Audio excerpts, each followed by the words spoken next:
The fields are in prime shape. The lines are drawn, and he Attaboy. Beautiful, perfect. is out here Exactly every what we're day. looking for.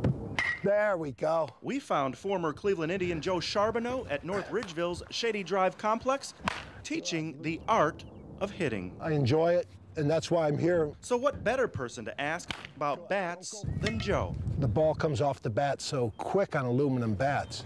The sound is different than a wooden bat. It's a lot more intimidating off a metal bat, you know, like you're out in the field and you hear that it's like a gunshot almost. Besides the sound, many believe aluminum is much more dangerous. Just ask a pitcher. You throw a ball 90 miles an hour, it comes back at you 120. A 2002 study by Brown University said balls hit off of an aluminum bat averaged 93.3 miles per hour, compared to only 86 miles per hour off of wooden bats. And also found 2% of balls hit off of wooden bats exceed 100 miles per hour, compared to 37% hit off of metal bats. Player after player has been hit, and hit hard across the country, from a ball coming off of an aluminum bat. I'm excited to see New York City take the lead on this, and hopefully more cities, states will follow this. After several severe injuries in New York, City Council there, after a long fight, passed a law banning aluminum bats for high school baseball players just last month. But Megan Hopton's parents aren't waiting for it to be passed here for softballers.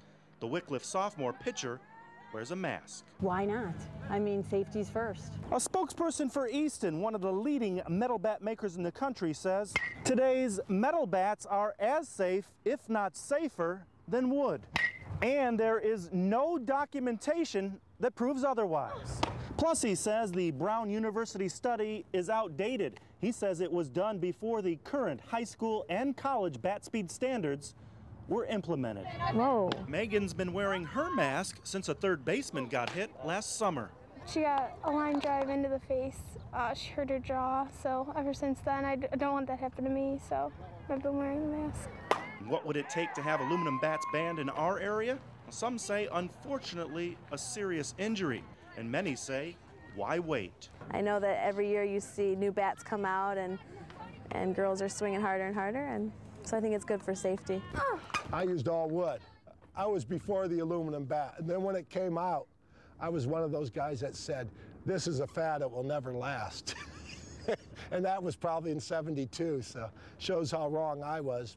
But he may be right someday, after all. Gary Libator, Fox 8 News, North Ridgeville.